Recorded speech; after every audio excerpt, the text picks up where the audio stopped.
ये हाथ हमेशा विकास के लिए आगे बढ़े हैं, इतिहास के नए ऊंचाइयों को छुआ है, बुलंदियां हमेशा आगे छुई जानी है, आकाश को छुआ है। और माननीय मुख्यमंत्री जी मंच के बीचों बीच पहुंचे हैं परंपरागत वाहन में। एक बार फिर हम जोरदार तालियों के साथ उनका स्वागत करेंगे। आज 26 जनवरी अपना यह 74वां गणतंत्र दिवस हम लोग मना रहे हैं।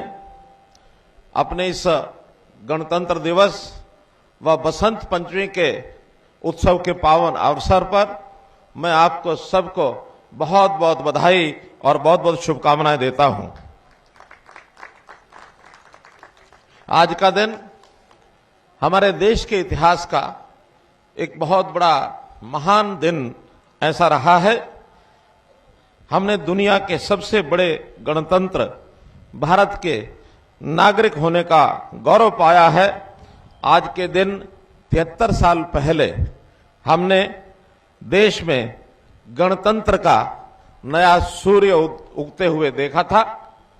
तब से एक स्वतंत्र गणतंत्र इस रूप में भारतवर्ष आगे बढ़ रहा है।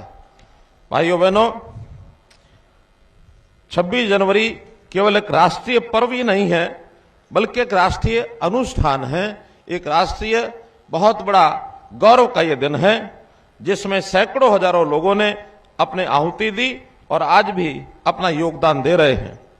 26 जनवरी 1950 को गणतंत्र बनने में लगभग 2.5 साल पहले हमने गुलामी की बेड़ियां काटकर स्वतंत्रता की हवा में सांस ली थी।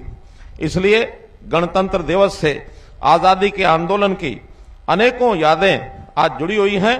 इस अवसर पर मैं उन सब अमर शहीदों, स्वतंत्रता सेनानियों को नमन करता हूं, जिनके महान त्याग और बलिदानों से हमने ये आजादी और स्वराज्य का बहुमूल्य उपहार लिया। मैं उन सब सैनिकों के प्रति भी कृतज्ञता व्यक्त करता हूं, जो दिन रात हर मौसम और हर हालात में देश की सीमाओं की मुस्तैदी से सुरक्षा कर रहे हैं। मुझे बड़े गौरव का अनुभव हो रहा है कि मुझे यमुना के किनारे आज ये जो जगाधरी में ध्वजारोहण का अवसर मिला है, ये तीर्थराज कपाल मोचन की भूमि है, जहां स्नान सब कर पापों से मुक्ति मिल जाती है। यहां पर बर्तनों का और प्लाईवुड का बड़ा व्यवसाय है, विश्वविख्यात ये उद्योग है। एक छोटे गांव से वर्तमान नगर तक विकसित करने में यहां के नेक नागरिकों ने कड़ी मेहनत की है। मैंने तो ये स्वयं अपनी आंखों से देखा है। एक लंबा काल इस नगरी में मेरा बीता है। मैं आप सबको इसके लिए बधाई देता हूं। आप सभी बधाई के पात्र हैं। भाइयों बहनों, हमारा भारतवर्ष रंग बिरंगे फूलों का मनोहर गुलदस्ता है।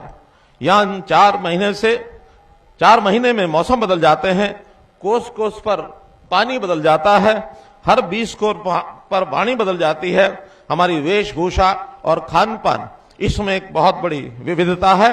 विभिन्न धर्मों को मानने वाले लोग यहां रहते हैं। इन सब विविधताओं से भरे देश के लिए संविधान निर्माताओं ने बड़ी सूझबूझ से हमारा संविधान बनाया, जिसने देश को एक सूत्र में पिरो कर रखा है। लगातार पिछले 75 वर्षों से और अपने देश को इसी संविधान के अनुरूप चल करके आगे बढ़ा रहे हैं।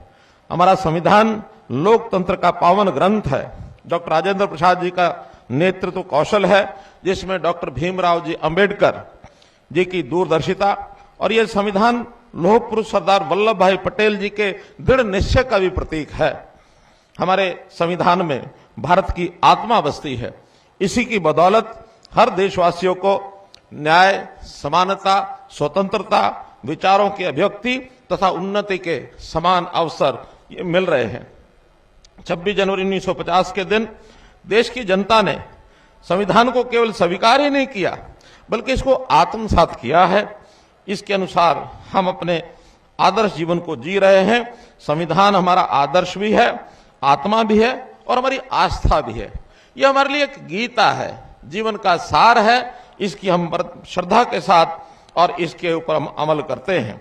यह 26 जनवरी इसलिए भी विशेष है कि हम आजादी के अमृत काल जो इस वर्ष से शुरू हो रहा है, इस अमृत काल में ये जो 26 जनवरी आई है, 26 जनवरी इस रूम में भी महत्वपूर्ण है कि माननीय प्रधानमंत्री जी के नेतृत्व में 26 जनवरी की परेड गणतंत्र के इन 72 सालों के बाद राजपथ नहीं बल्कि कर्तव्य पथ पर और ये अब गुजर रही है।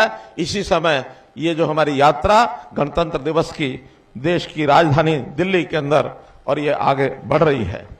भाइयों बहनों, आज जब हम आजादी का अमृत महोत्सव मना रहे हैं तो हमें इस बात पर विचार करने की आवश्यकता है कि आजादी के बाद हमने अपने स्वतंत्रता सेनानियों और संविधान निर्माताओं के सपने का भारत बनाने की दिशा में कहां तक सफलता प्राप्त की है।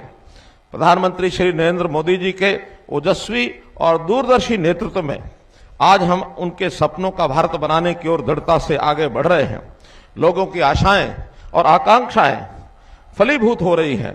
प्रधानमंत्री जी ने अयोध्या में भगवान श्री रामचंद्र जी का भव्य मंदिर उसका निर्माण शुरू करवाकर करोड़ों देशवासियों की आस्था को मजबूती दी है।